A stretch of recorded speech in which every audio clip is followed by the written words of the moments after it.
Welcome back, everyone. I'm glad you could join me today.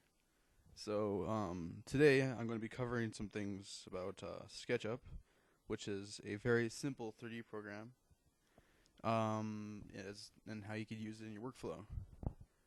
Um, I learned using 3ds Max when I was younger. Well, I guess technically I learned Maya first back in high school, but I didn't learn too much on that. Then I learned 3ds Max in college, and then eventually I learned a bit about ZBrush and Modo. But I kept going back to this one program called SketchUp, which was showed to me early in my college years, and kind of stuck with me. It's so simple and such intuitiveness to it. And oh yeah, I'll begin that program in a second. Right here, I'm just doing thumbnails, and sometimes I won't do thumbnails in SketchUp if I'm just going to be noodling around in there, but I wanted to have a more of a clear idea of what I was doing this time. So I'm just sketching out different, somewhat modern, near future hallways slash corridors, playing with the idea that I kind of want to have a view outside the window just so I could show how to make some skyscrapers and buildings, because I'm well known for making cities and things like that. But I wanted to show how you could do more than just cities. You could do interiors as well. And I will be using a renderer called Keyshot, which I recommend. That one does cost money. SketchUp is free, but Keyshot will cost you a bit. But what Keyshot does is it just makes whatever you make in SketchUp beautiful. And you can add lighting, which is, you don't have to do fake lighting like you would in SketchUp. Yeah, I try and figure out something that I want. Usually I don't like to have a straight on hallway, but I think I end up going more for that this time because it felt like you were actually there. And you can see in some of these I do small perspective grids and things like that. Helps you keep in line.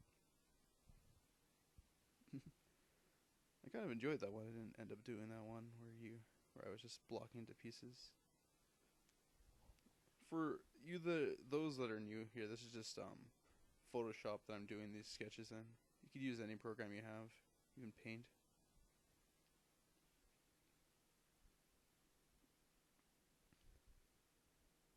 When doing hard surface designs, it's a good idea just like to keep in mind what makes shapes look good. Like if you look outside, you'll find that all of nature goes from big to medium to several small little shapes and everything. It's a good idea to keep up when you're doing mechanical things. They do the same thing for products like the iPhone and those sorts of things, or video game consoles. And here's SketchUp, and you see here I quickly dragged out a few walls and stuff. In SketchUp, you're able to just basically pull out structures. Like you draw a square, and then you can just pull it out of the ground and move it about, and you draw curves and then push and pull. And the entire program is basically pushing and pulling. It's like playing really simple clay. See how I'm cutting it out there? I'm trying to cut out shapes, and I just push them away. You see that I have a lot of tools on my tool menu there. You won't have all those when you first get yours. You go to extension menu and get them. I don't use any of them except for I think round corner. I downloaded a lot and I never ended up using them, but maybe on a rainy day. See me trying to make pipes and things in here. I find nowadays people could hide hardware or any kind of utilities anywhere, so choosing to show pipes and things is a lot of the time more an aesthetic choice than a practical choice.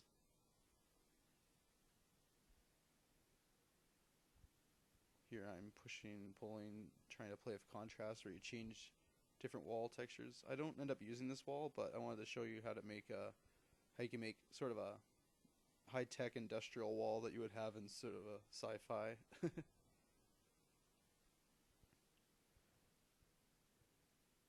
And be confident in your designing. You'll find that if it looks good to you, it'll look good at least to somebody. Like don't just like take it for like granted. Like don't just like if you did something and you impressed yourself and it doesn't impress others, don't get take it harshly. Just keep going. Every picture you make should make you, happy in some way.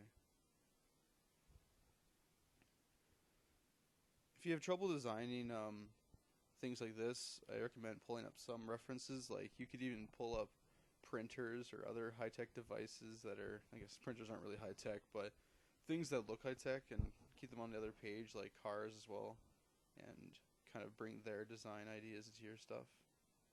In fact, I recommend to do studies of things like that before doing this, but do practical studying. So once you do a study, try and draw something with those designs immediately after. Because if you just practice with no purpose to it, then you have no, like, it's hard to keep control of it and remember it.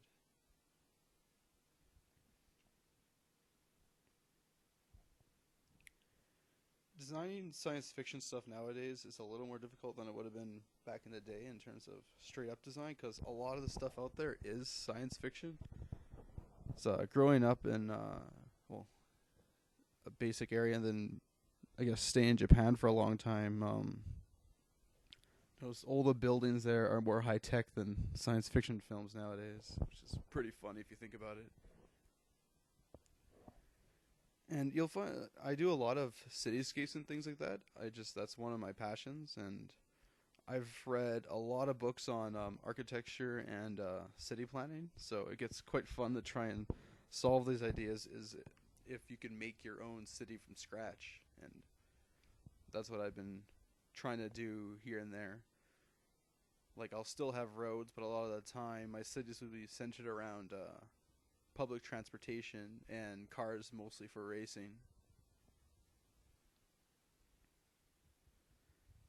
See here, I'm trying to do some of the hardware in the building, or some of the pipelines, though they would most likely be traveling the other way unless this is a very vertical building.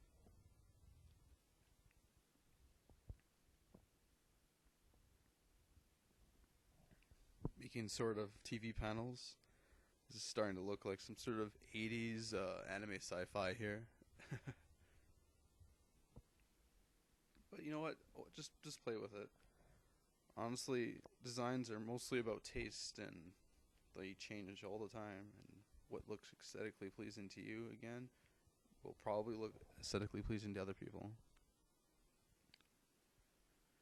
There are tools that you could use to make your designs better, like rules of three, like having something repeat at least 3 times will make people have confidence in a certain shape. They'll let people know that shape is what they should be looking for. And of course, contrast and building up of shapes. It's good to have areas to rest, for your eyes to rest, and just kind of coast, and some areas where they could just get lost in the detail.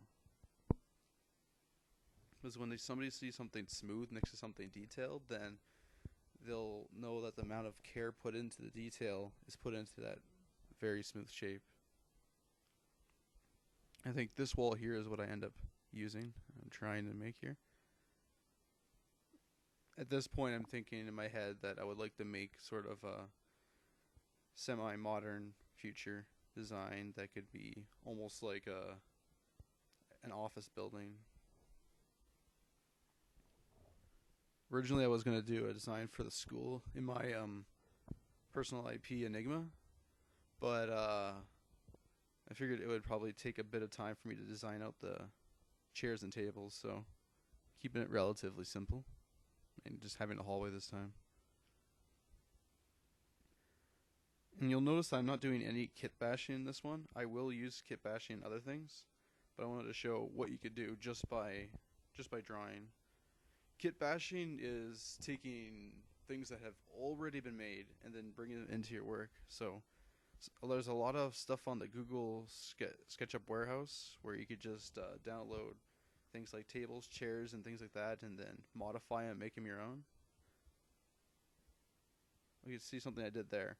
When you want 2 objects to kind of actually connect together, you just kind of right-click and interface faces, or select, and then they'll just kind of connect together.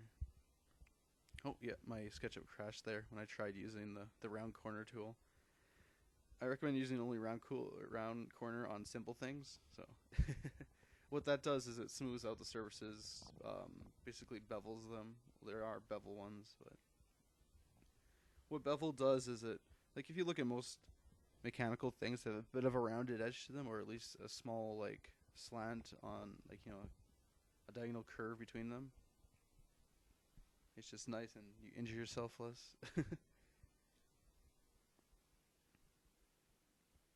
Yeah, anyway, so you could use Kitbash, you can modify things and put them in your pictures. Since if you're using this for concept art like I am, it's all about the final picture and the idea that you get out of it. If there's something that somebody could do 80% better than you, then you might as well use it.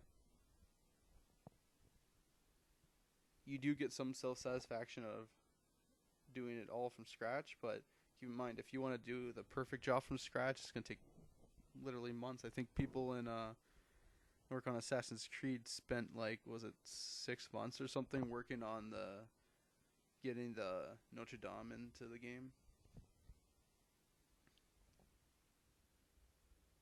So yeah, just play around and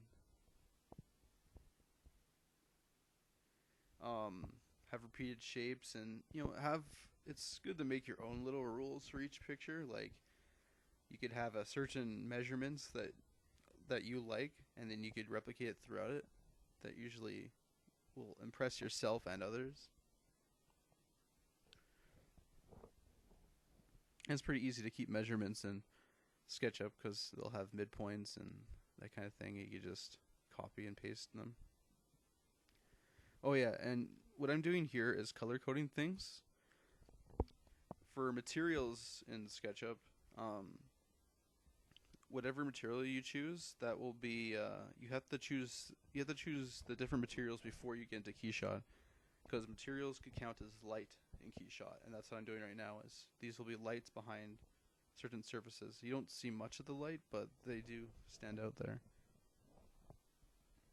That's something you got to keep in mind, and if you're going to be using Keyshot, is that you need to create the lights.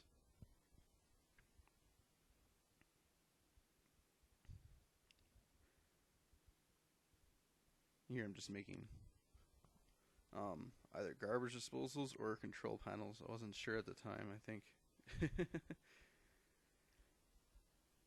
And I knew one thing I wanted to have for sure was a light coming from the bottom of this, because I noticed nowadays in a lot of high-tech buildings, or buildings that really stick out, interiors anyway, they have lights at the bottom of the walls or counters that almost make it seem like they're floating, and it just looks super great.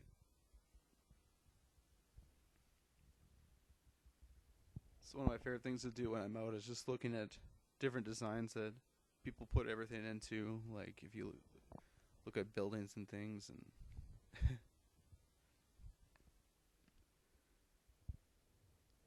yeah. Here I'm just making sort of a transparent cubicle office thing.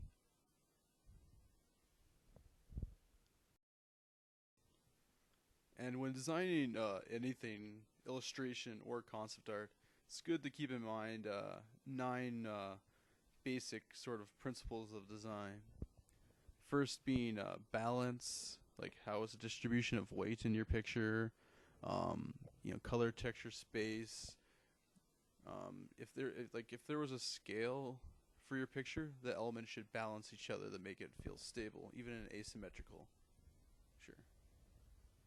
And next one is emphasis. So try and have something that catches the viewer's eye, something that the main focal point of your illustration or concept, or the selling point as some people like to call it. Usually that's the area of most contrast in your picture. Could be something bright and glowing out, or where light's hitting the most. Then there's movement. That's how your eye moves through the picture. So that could be like, in my last tutorial, it would be how your eye zigzags back and forth. This is more of a arrow that shoots to the point, and then your eye slowly bounces back, hitting all the details as it goes out. Next is pattern, so repetition of things. And because, as I said earlier, repeating of objects makes people have confidence in that shape and look for it and feel comfortable with it. and let them know that everything is all together. And that brings to the next point, repetition, because pattern, repetition are kind of in sync with each other. Repetition works in sync with the pattern, basically. You create a sort of unity throughout it. Next is proportion, which is a feeling of unity created when all the parts, size, amounts, numbers relate to each other. You should be able to compare some, like as I was saying, try and make rules for your picture. So if you have one measurement for something, you could use that for everything. You could, cut that measurement in half or double it, and just use it in everything. It tends to feel better that way. Next is rhythm. That's when you use, rather than just patterns repeatedly, you use design elements to create a sort of mood or rhythm. Kind of like your songs have beats where they'll be quiet for a bit, then get loud, and then build up. All that applies in art. So keep making things that feel great to you, that kind of have a good build up. Next is variety. So use enough variety that your viewers do not get bored. So it's good to have that near your focal point, to have at least something that sticks out, but it's just to have a bit of everything. This could be done with color as well. Like here's some variety there, that one lamp thing that I don't repeat the shape too often throughout it. And next and final is unity. That is a feeling of harmony between everything in the picture, which gives it a sense of completeness. A lot of the time, you will not get to this state until the very final minutes of your picture. But once you reach that unity, that's when you could, I'd say that's when you could finish your picture, and from there you're just adding to it, or just sort of noodling at it. And there are several books that could help you with design. If like first and foremost, it's going out there and observing things and see what you like in nature. Like going through Japanese gardens and things. That's what inspired Steve Jobs' look on simplicity in his company's designs that Ivan had went through and worked on, making all those amazing things. And I can agree more with Japanese garden philosophy, where it's simplistic but it branches off into little details. But yeah, if you can't learn all that you want to from going out and looking around, there are several books out there. Like I'll probably put some links in the description for this video, but there's The Design of Everyday Things, 101 Things I Learned in Architecture School, Happy City by Charles Montgomery. That's a good one on urban design. Universal Principles of Design. That's an awesome one where it goes into details on everything you could probably ever ask about what's going through a designer's head. And another really popular one is Architecture, Form, Space, and Order by Francis D.K. Ching, which goes through everything, like the foundations of buildings, different building techniques throughout history, and a very useful handbook to have on your side. Find other good things are to have visual dictionaries, so every day you could look at something new or pick up different reference books just to read in between things. You'll notice I'll emphasize reading documentaries and podcasts and stuff a lot, because it really does help. And here I decided to start following my designs more and breaking a window into the picture. I found it'd be nice to have a good frame so you feel a bit of security, so the company is not completely honest. I want to have this sense of corporate design building that wants you to feel welcome but controls your experience. That's what DB Corp is all about. Which was a sort of a joke company based on my friend's company that he made in Animal Crossing, but it got serious for my own IP. And the good thing about SketchUp is that this you're basically creating tons of thumbnails even while you're doing this, since you're choosing all the camera angles and you're able to change something in it. Like if you have an art director that asks you for a whole another angle, you don't have to redraw it. You can literally just go back into the program, rotate it slightly, and then start from there. It's a beautiful program, even for if you're not going to use it at all in the end, just to create yourself something to look at. It's a great thing to just mess around and make your own kind of Lego. Yeah, all these bizarre colors, I'm only doing that to stick out different materials for when I use it in Keyshot. It's not actually going to be all this rainbowy. I think they do a similar thing in some animation studios where they'll color code things with very sharp contrasty colors to let people know what areas they color later.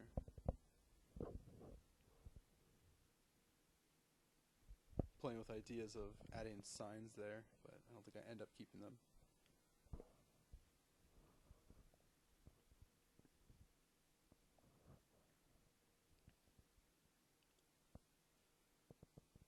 There I'm just working on a wall panel. Something very, I used round corner on to make it seem more modeled out. You'll tend that when there's something more detailed, people will put that detail into the areas that are less detailed, which saves you a lot of the work. And people love doing that extra work. That's why books are so popular.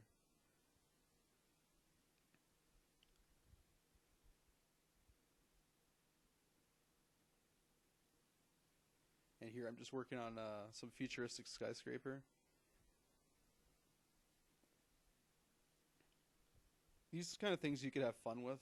If I've learned anything from the size of windows and such, it doesn't matter too much. A lot of them will change the size on it.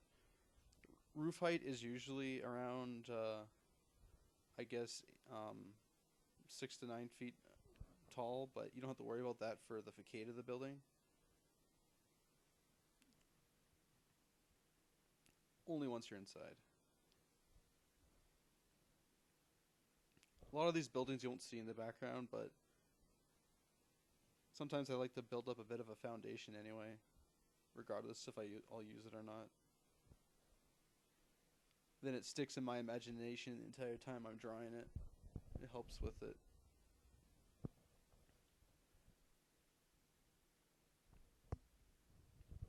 When you get more confidence, you'll have a greater idea of how your end picture will look earlier on. So in your mind, you'll know the different routes that you could take at every given moment. That's why it's fine just to stop and look at your picture, like stand back and look at your design so far. So every decision counts towards it.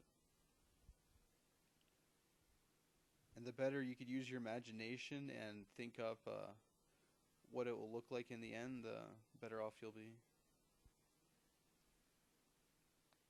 Try and think of what problems you'll have later on. Will in turn make you a better problem solver. And here I'm just adding a texture to the buildings in the background. You could add the textures later on in Photoshop, but if you're just going to line them up the same way anyway, you might as well do it in SketchUp. But either way, you'll get a different sort of facade out of it.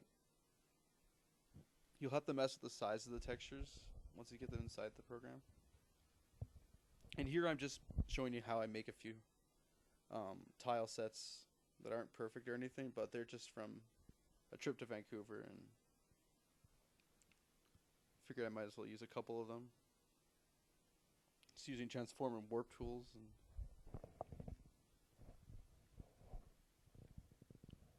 And here you see me trying to get out the wire.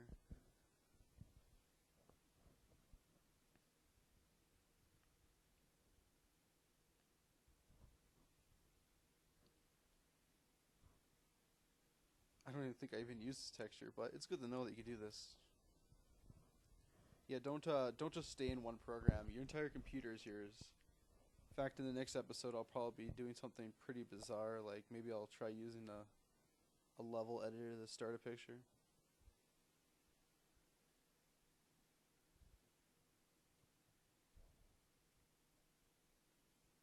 Oh yeah, I remember enjoying that. I remember I stopped my friend. I was like, "All right, I need a picture of this building."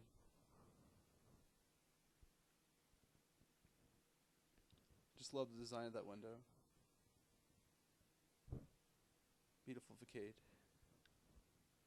Oh yeah, this is also a very interesting building. It was almost like an old style Japanese house. We're kind of layered in and out.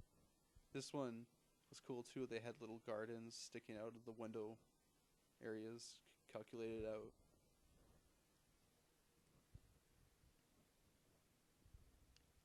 I try and stick away from advertisements in this one. In the background, I would usually have ads all over my buildings. That's just an aesthetic I like. Probably blame Blade Runner in Japan.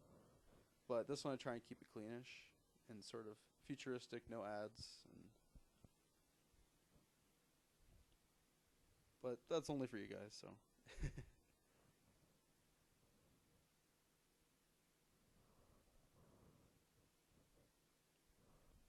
Oh, and this is what Keyshot looks like.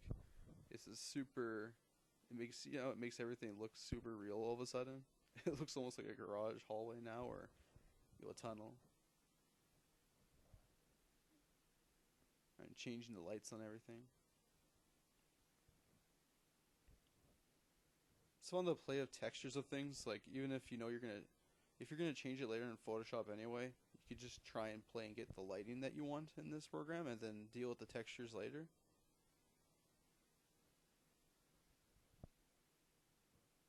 You can see that it's very grainy when I do this. That's just because it can't render that quickly. It has to render every time you move. It's like a real-time render right now.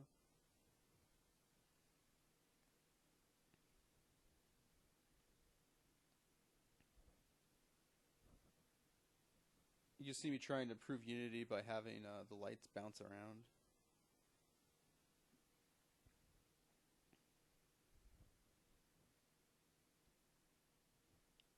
What I'm thinking at this point was, well, I guess ever since I started making those blocks in the ground, is to eventually turn them into aquariums. I got that idea from when I was at a movie theater in Osaka, where the hallway to there had a open glass floor panel that led to a small rock garden below it, and I found that really fascinating. It was just I couldn't stop staring at it.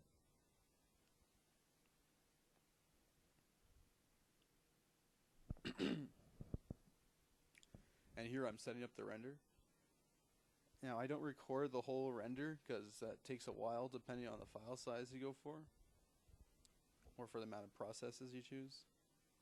I normally just go by amount of processes if I'm not using the final picture. After some adjustments, this is what it looks like in Photoshop. And from here, I recommend, if you're new or if you're not using a simple perspective, to set up a perspective grid. But I just sort of wing it out here.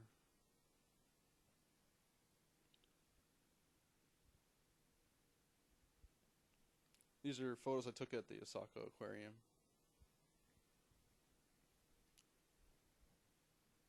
Put them in the tank.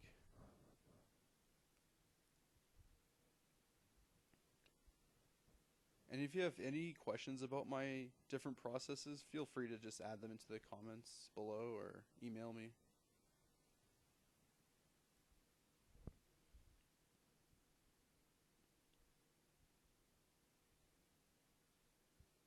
While I'm doing this, I know that these aren't going to be the final colors of the picture.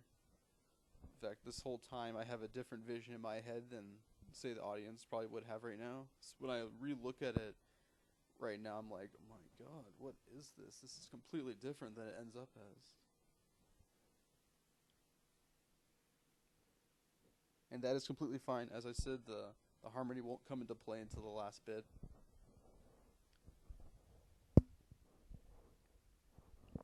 Oh yes, when I tried the wood furnishing, which made it nice and homey, but it felt too hipster, so I ended up changing it.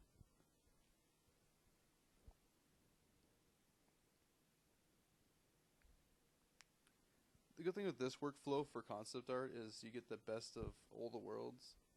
So you get a fairly easy 3D program, and then you get a good view. You could change the focal length and things like that, and then once you get that idea, you just snap and go at it. And then once you're in Photoshop, you're just in La La Land. You can do anything.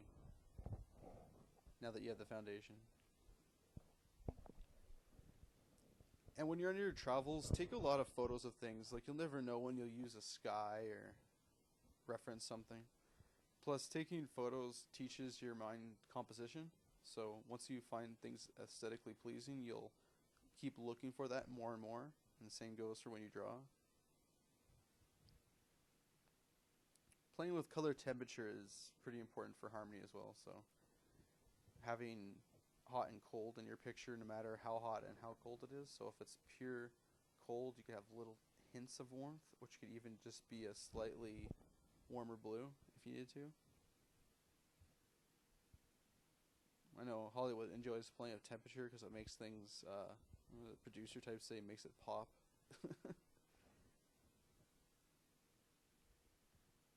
Me trying to edit one of the little lights I made earlier on the bottom there. If you remember me making it in SketchUp, it was like, maybe I should make lights shining against the wall. Sort of like how in London the buildings are lit up from below.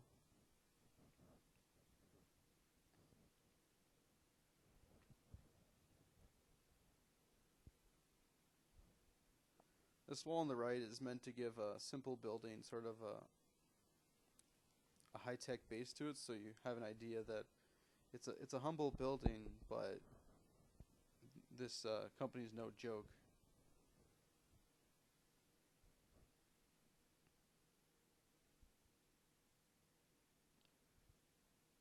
Yeah, I spend a lot of time getting that floor the way I want. I think I don't get it till near the end the way I want.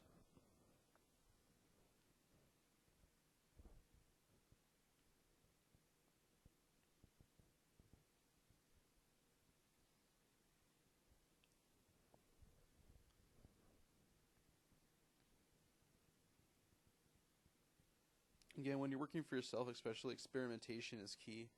So messing around, redoing, undoing. I love undo, it's great for this. And you always learn something from a little mess up.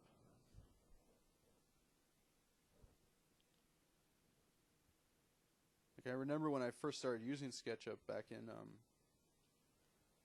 college, and I was looking at and trying to emulate an artist called Imperial Boy. His stuff blew me away, and then when I went from the 3D program to Photoshop, I was just so lost because back then I didn't know perspective, and like not fully anyway, and it just seemed like so much work. And now this is just like, it's like nothing. Although, the more simple you make something, sometimes it will take longer because you'll have to do that much more refinement. Like, if I filled this up with people and objects, it'd be actually easier. Because then you would just throw in a crowd and paint in the shadows, and then you could hide everything. But not hiding everything, that's when it gets pretty difficult. Here I just photo bashed sort of, or I guess photo textured in an office in the back, just to give your eyes something to wonder about. And I love the colors in it. I see that's a photo, a bit of the mall I used. You could use photos anywhere. Flickr's generally pretty good if you go to all Creative Commons licenses and use that stuff. As long as you don't use the picture as your base or anything, then it's all fine. I do recommend taking a bunch of your own references, because then you could draw back on the memories from around those pictures. So if you're traveling and you take a photo of something just to remember it, then you'll remember all points of your contact with it, or that you'll remember that entire day, and you'll be able to emulate that feeling. Like, you can't draw something unless you've actually seen it.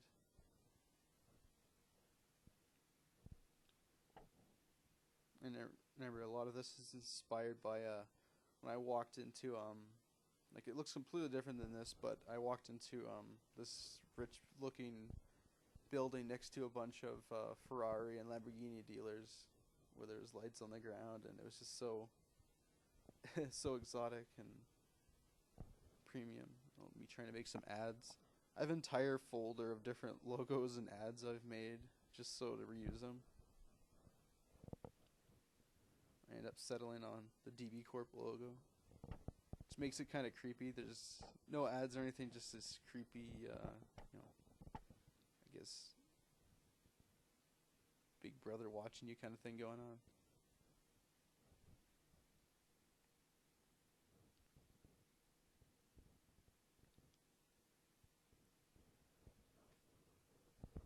Just gonna take a sip of water here.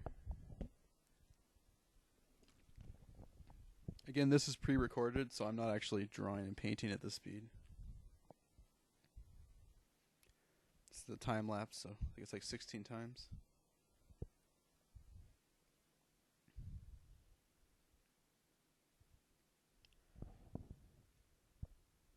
This is the point where I'm like, you know what? I'll put a tank in here. That might be interesting. Try. Probably something experimental going on in that one.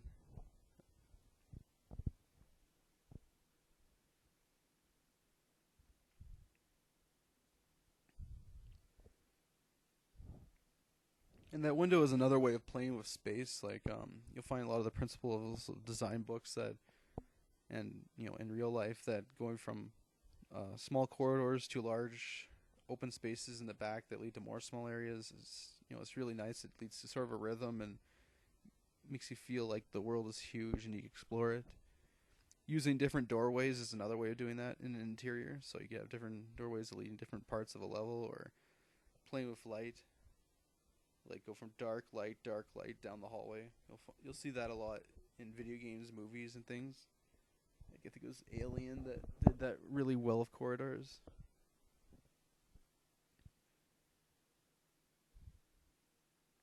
And don't worry about over designing when you're in SketchUp, because like I said, it'll still stick in your mind for later. Like I still think those buildings are behind those buildings, and I still learned something from modeling them out.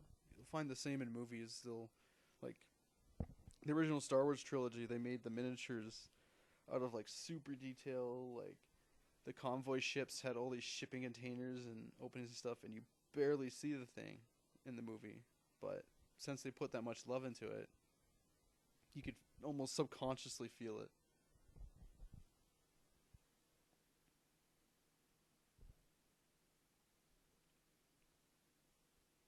And here, I'm trying to make the floor more shiny. In my head, I had sort of a tile set / shiny floor, or with a bit of a glow to it. I wasn't sure if I wanted to go for full floor glow. Like I saw that at Mandarake in Japan. I thought that was pretty cool, but I'll leave that up to the viewer. Here I try to add some thickness to the glass. I could have done this in SketchUp, but the way the walls are faced, it would have dropped the floor with it. But it's easy enough just to draw it in anyway.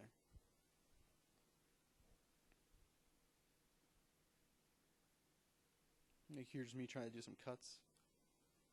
One thing I learned from Industrial Light and Magic person who helped me out before is that when you do cut lines, to remember to make them small in the distance, because no matter how big an object is, their cut lines will be the same size.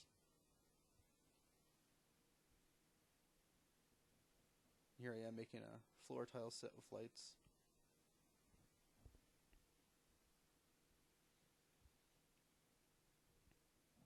I group them in different ways at first, just sort of if I want to make them asymmetrical or not, or make it so that they have a rhythm.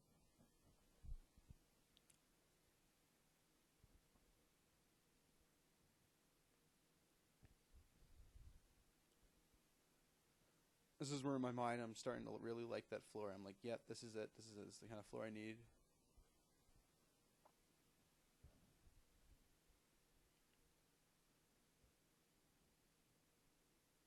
Because then it goes from sort of an office, sort of a basic everyday office today, to something more out there.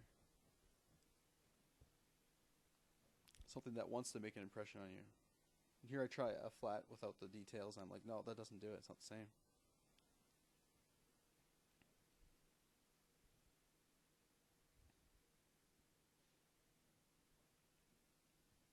So I go back to that.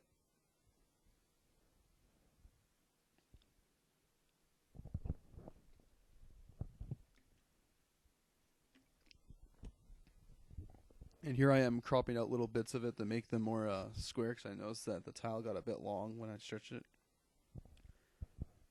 keep the long ones on the middle ones there, just to make it seem like they're connected somehow. Look better that way than erasing the dots completely on the middle ones.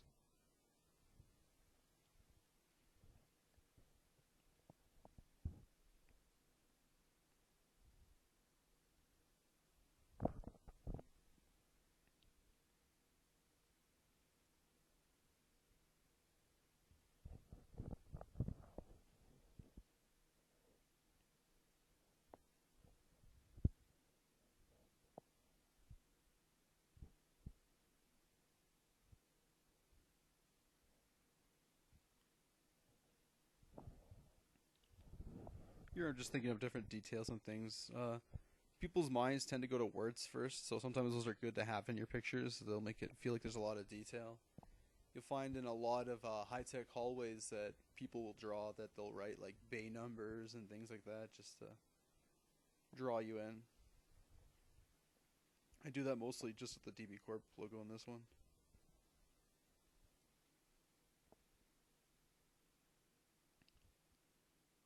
Right there, I'm adding a little bit of green in the back because I think it was like Shaddy that said it pretty well, that no matter what future you have, everybody still likes a little bit of greenery so they can breathe. If you got humans in your world, that is. Plus, at the focal point, you're going to want to have a little bit of color variety. Like, even if it's a tiny bit, people's eyes will go towards it even more. Here I'm just using UI designs I found on Pinterest and DeviantArt. I'm just using them for visual information, so you can't really see them. I'm just using them as lighten layers. If you're new to Photoshop, using the little tab above where it says normal in the layer, you could change that to different things and have it blend in different ways. Well, this is more of a process video than a tutorial. Hopefully you pick up something from it though. Originally I was going to go for a sort of a hardware button design, but I'm like, this is the future. All the hardware and buttons can be done through a touch interface, so.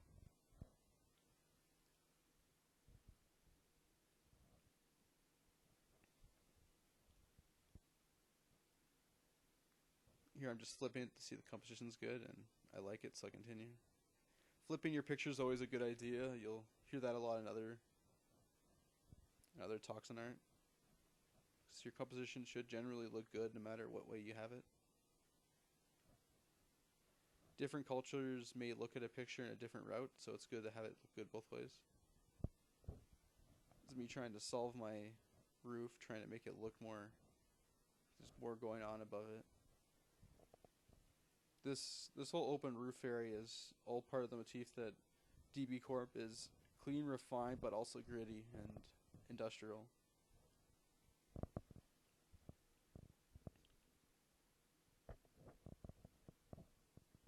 In fact, if I ever get a story out of my IP, then you'll find the leader of DB Corp is quite the character, very different than your normal sort of big CEO.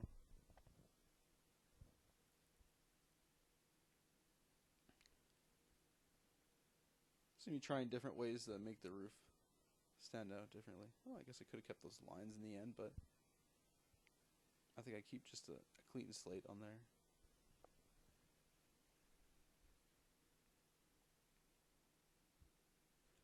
So something I could have done is reflected the floor and the roof. That might have been pretty neat.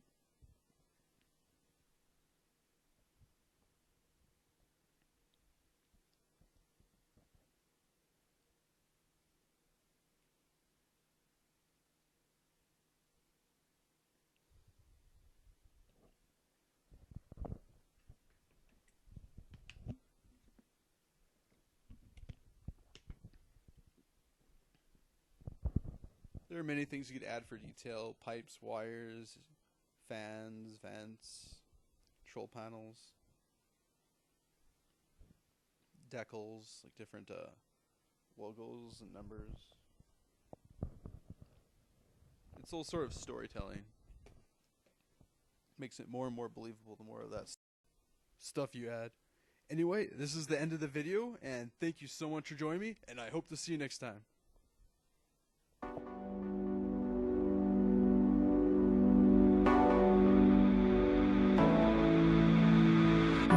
was drained by the open market.